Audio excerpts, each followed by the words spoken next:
Welcome to Navarero's online video. Today it's update day. We just gotten the new winter update and I'm here to tell you guys all about it. I took a look at the new map and all of the new content. However, I won't be really getting into depth about the map, just a quick overview at this point. Instead of the usual 4 kilometers by 4 kilometers, it's 6 by 6, making it more than twice as large as the older maps, going from 16 square kilometers to 36. And yeah, in my opinion, it's kind of too big for me right now, especially with the recent de facto nerf for top speed with the new Steam cutoff simulation. But yeah, I think overall they are doing a few things right over there, so well, I'll be talking more about that in a while.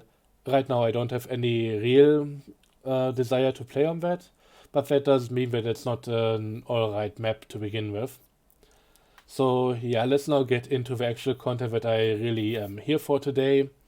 The new engine and then also the new cars plus the new industry stuff. Starting out with the engine, this one is quite the big boy. It's a class 125. Some people have already been complaining about some of its features. I can't really tell much about it. I'm no specialist when it comes to trains. I just think it looks pretty nice. The model seems to be of at least decent quality. Actually, pretty high from what I can tell. At least as far as some of the stuff in the game is concerned. There are definitely some issues with different textures, especially on the inside, but we kinda know all of that. So the one thing that's really standing out is how much it's standing out over the side of the track. Most engines, and especially the cars, barely go over the end of the tires, but this one I already know it's gonna give me a bit of grief with some of the track that I laid in the past. So clearance might be an issue with some of the things here. Also, it's quite the long one. I tried out putting it on a turntable and it barely fits. But it still works, so no real issue with that. You don't need to disconnect the tender or anything to turn it around. Yeah, on the inside, nothing too crazy here. A pill-shaped hole for the firebox. And also one thing that I noticed that you likely won't be seeing in the preview, the generator over here doesn't seem to appear when you are picking electrical lights. It's only something that you are gonna notice once you actually have it standing on your track, and then it may have a generator over here or may be not. Just depending on the lights version that you're picking. So let's now get into its core values. For that, let's take a look at it in the shop. It's the first class 9 or first tier 9 engine. And yeah, there isn't even a tier 8 engine. We just skip that completely. And given its performance with an attractive effort of 28k, yeah, I think tier 9 is definitely appropriate here. Everything else is more like, it's not even 20k with Lima, so this one, oh boy. Also, it's a new wheel arrangement with a 282. Don't know what you would even call it. I know 280 is a consolidation. This one, no idea. It's also pretty much twice as heavy as the average engine. Okay, maybe not too much heavier than the Lima, but once we get to a few slightly lighter ones, already the Cook 280, half the weight. So yeah, this one is big, it's heavy and it's powerful. Works pretty well and comes with a few different cosmetics as well. A few different smokestacks, which are usually just the straight pipe kind of deal with a few more additions, apart from the last one, which is the onion shaped one. Headlight options, there's plenty of them, and I don't know exactly when the electrical lights start. I think this might be one. This is one that I got in my own playthrough, and I definitely then had the generator up here. And also there's reverse light version of this, which seems to be quite a bit larger. And yeah, apart from that, also 5 different paint jobs, ranging from something that's maybe slightly worn over some other pristine ones, and then also some that's definitely in need of a bit of maintenance. But yeah, those are the options, and yeah, the base price 20k is quite the steep one. But again, you are getting something that's as powerful as two other engines usually, unless you're picking some of the real end game stuff. But everything like the Cook 280 once more, yeah, you're getting more than twice the amount of power, which is kind of ridiculous. So yeah, so much about this one here. I don't think there's too much else to mention apart from there's an almost hidden hedge up here. There's two brake levers that seem to be following each other. And yeah, we can already tell that the whole thing about the brakes not going to full if the air pressure isn't there, that's still a thing. I don't know why these levers have been made like this, if these should be separate from each other, but currently they are not. They are just following each other around. Also over here we have one hand valve, I think that's for the air brake pressure. The other one here will be for the lights once you have electrical ones. And the whole firebox door is pill-shaped. Also, yeah, the coal itself doesn't have a hitbox again, so you can just walk right into that. Practical if you want to play hide and seek or something. The rest of the tender, however, has a decent hitbox, so not completely phasing through everything here. And yeah, also just the way the back is shaped is something that I haven't seen so far, so that's kinda cool. Plus also the large headlight, or more like taillight at this point. But yeah, the other thing that we should talk about here is the top speed. It's not in the top tier. The full reverser top speed, to take a look at what I got here already, it's 20 miles per hour, so that's the one that you can always reach. And the theoretical top speed by pulling back the reverser to about 4%, that's 27 miles per hour, but that's really just theoretical at this point and very hard to reach once you are under any type of load. So yeah, so much about the new engine. Overall, I've already used it in my playthrough, got it to do quite a bit of work for me, and it's doing so graciously without any real issue. So yeah, pretty happy about this edition. Definitely one for the heavier jobs. Now let's go over to the new rolling stock. And there have been a few additions, really not too much. And the first thing that we should mention, should get into, is that with the new industries, there have been a few new goods added, but none of the old cars have been changed to accommodate for that. At least not as far as any in-game description is concerned. I checked it out in the shop, and that all didn't seem to change. So the new ore, the gold ore, can only be transported using the new side dump car or the new high wall gondola car, which is one of the new longest cars in the game. Definitely a bit longer than the other ones. Capacity seems to be 6 units for the side drop car here, or side dump car. Can you just give me the bloody tooltip so that I can look at it? I mean, this is new as well, but it definitely helps me out quite a bit just being able to tell the name of it. Funnily enough, apparently this one has the exact same capacity as the high wall gondola right here. So I kinda doubt that, but alright. So 6 units for iron ore, coal, and gold ore as well. Didn't test the gold ore yet, but managed to test out the other two that we already had in the game before.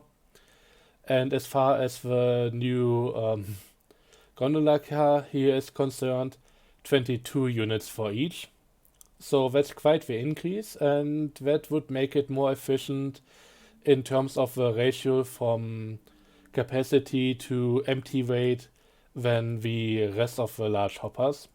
Overall, the gondola car still reigns supreme, and running back the numbers, I actually noticed that even the small gondola car is more efficient than any of the larger ones. So yeah, it's a bit weird.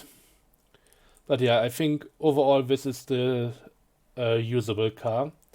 I think it would be quite ridiculous taking any of these apart from the first one over here over one of the full-size gondolas.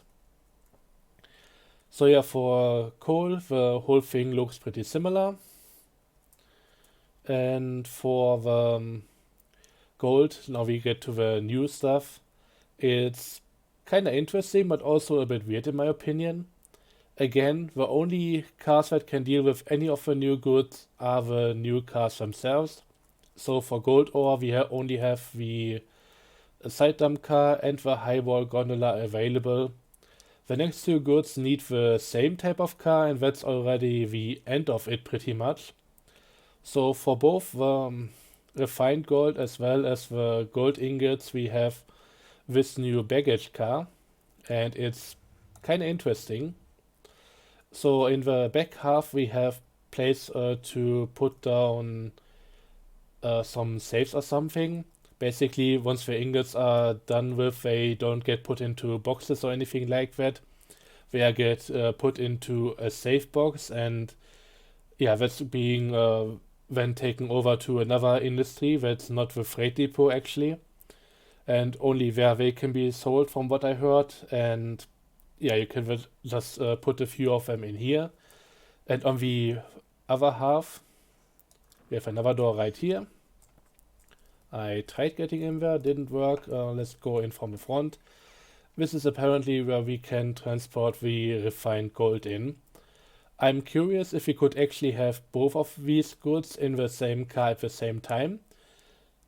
I mean, the setup here would suggest that. I don't think it will be possible, just with how everything has been handled up until this point.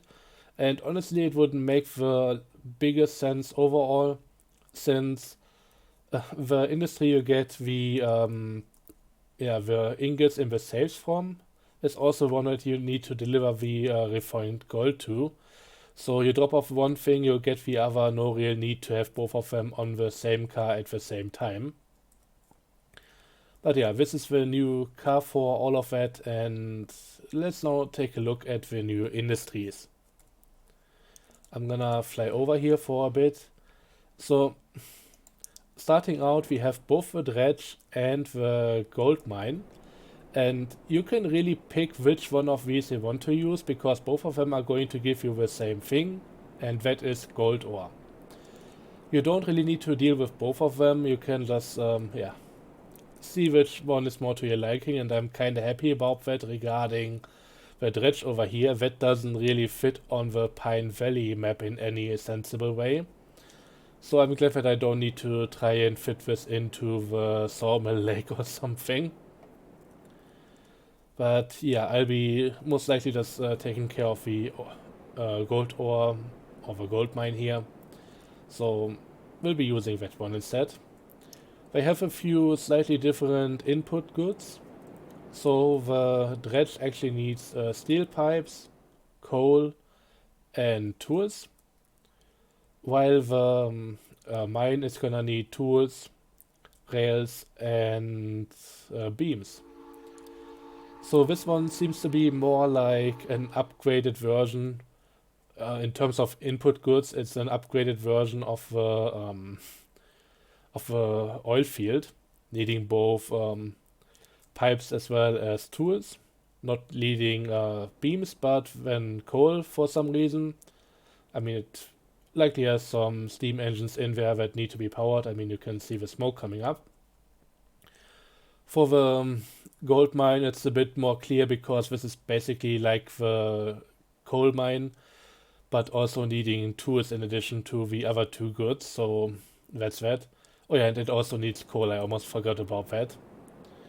So yeah, the new industries make use of coal a bit more, which I'm definitely happy about since that was quite the analyzed good to this point right now. And yeah, from over here, once you get the gold ore on which from which industry you may want to, you'll have to take it to the next one, which is the stamping mill. And that needs quite a few goods, and I'm kind of confused about some of it. It needs both coal and cordwood as the fuel. Don't get me wrong, I like having another use for cordwood that isn't just the smelter all the time. But it seems a bit weird that it needs both different fuel types in the game right now, and of course not counting the oil since that's only there for selling.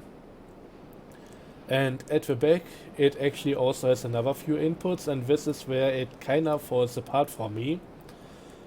It needs water, which I can absolutely understand, and of course the gold ore. The problem I have with this exact setup as it is right here, the back parts are elevated. Can you imagine how hard it's gonna be to fit a suitable place for this? Where the front part is just the right amount lower than the back part, and you cannot put it onto a full slope because then the entire building will be off the ground. I'm sorry, but this is not a good idea. I like having more unique setups so that you can actually deal with something in a bit of a different way than just the usual stuff. But this whole thing, um, it's gonna be too tough fitting into any place, really.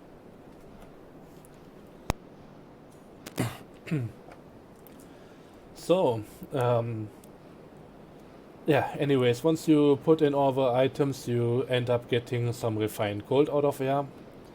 And at that point, you're gonna take it over to the next industry, which is the gold smelter. Also, at this point, the regular smelter has been yeah, renamed to iron smelter to make the difference a bit clearer. And here we also have a copy of Mr. Rayrodsen without a head just sitting around. He kinda looks like he's seen some shit. But yeah, over here we need to, yeah, this is where we can actually collect the gold ingots, which are going to come in their own safe. And apparently there's supposed to be a crane here. At least it's telling me about a crane. And on the other side is where we have to deliver the refined gold to. And I think the back will once more have a few other inputs here, or mainly, yeah, this time around it's only coal, it seems. So, yeah, not really too much to it. Again, I like having coal, and it's just another straightforward conversion from one to the other. We'll have to see about how much coal you actually need to put in here. It is a bit weird that we don't get the usual coal capacity of 1k, but instead this time around it's 150, and I think for the other industries it's been more like 100. So yeah, apart from that, this is really looking quite similar to the other smelter, and really not too much else to talk about here. So let's go on to the last industry, and this is where you are supposed to sell these safes full of gold ingots. And apparently that's something that you will likely not be able to do at the freight depot, I'm assuming. Otherwise, this would be very much useless. And I guess you would have to drop everything off at this platform here. And yeah, here we have another copy of Mr. Rayrodsen. He's kinda shivering a bit. And also we can go through the closed doors over here and just take a look at the inside. There's actually some refined gold in here and also a few other props. But nothing really of too much interest, nothing that's really working right now. This is looking more like a passenger station, but as of yet it only has a function to accept yeah, the gold ingots. So yeah, that's pretty much it already for all of that. There are a few changes to the to the UI that we can quickly go over. They apparently try to put everything onto the same grid now. It just is a bit weird that while we are getting rid of the orange boxes on the side, which isn't the worst change, now it's all symbolized, and I'm not exactly sure how well this is gonna work out for new players. I of course know the tooltips in and out, I don't really need them anymore. But for anybody new, this might be a bit confusing, so I think there's some value in having the stuff actually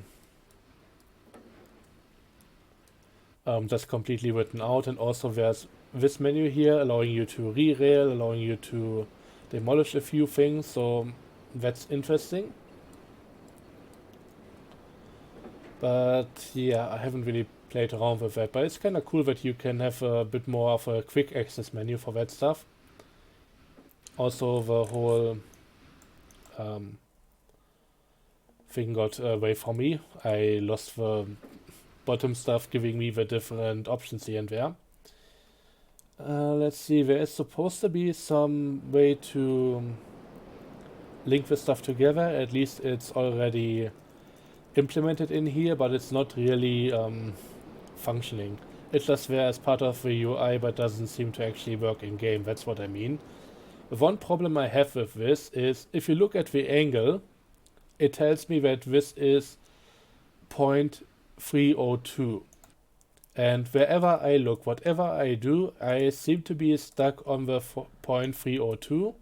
And that's even true if I decide to pick the track right here. So yeah, that's kind of scary. I would like to keep my whole perfectly angled thing here. Thank you very much. And yeah, this is right now allowing me to just change the angle, change the grid as per usual. That's really nothing too new right here. And once I click to confirm, I can then also go into the different grades and all of the other options. Nothing really has changed about this. It's just a different way of presenting it. So yeah, let me know what you think about this. I'm kinda split on it. Again, I see more of an issue for new players who are not too familiar with everything from the get-go. But maybe the tutorial will clean all of that up. But yeah, as far as the weird angling thing is concerned, that's kind of weird. The one bug that I noticed has to do with the no-rail wall piece over here. So if I now try to demolish it, doesn't do it if I just click on top of it. I actually need to go to one of the ends and click pretty much in the middle, and then there it was. Yeah, at some point that's gonna give me the point there. Apart from that, I've not really noticed anything else being different. At least not as far as I remember right now. So yeah, there are a few optical changes, but apart from that, oh yeah, there's also now the option to lay out ballast with snow, which is a bit weird. Also, if we go to options, gameplay, and go to custom weather to change it to blizzard or something like that, you will see that the ground is gonna get covered in snow real soon. Might take a moment, so let me tell you something about this. This feature is only halfway implemented on this map. It doesn't really work on the Lake Valley map because that's a desert. Funnily enough, it starts giving you dirt instead of snow if you go for blizzard there, so I don't know what's up with that. You can use a snowplow to get rid of this, and the one thing that's really weird is that only on the new map it seems that you actually get the snow to increase on the regular ground. Right here it's only on the track, and it doesn't happen on the switches, not on bridges and that kind of stuff. Really only on the regular track, so it's a bit of a weird thing. Seems kinda only halfway implemented, but yeah, it is what it is right now. And yeah, once you have deep snow, you can actually also leave footprints in there. So that's pretty cool. But yeah, it still leaves a few things to be desired. As you can see, in between the splines, it doesn't seem to connect properly. Also, there's a bit of a step in here. So I don't know. For the full effect, you definitely need to play on the new map with that. And you can also now use the snowplow, which has been in the game for over a year, with the last winter update for only Pine Valley back then, to clean up a few things again. But yeah, as it is right now, it's a bit of a cool little thing that has no apparent gameplay effect. At least not as far as I can tell. I don't think you need to fully commit to playing with this. You can also just go back to clear skies or something else, and then the snow should be starting to melt away again. That's also just kind of cool that it can be a bit more dynamic now. Anyways, that's gonna be it from my side for this one. Let me know what you think about all of this, and thanks for watching. Till next time. Bye bye.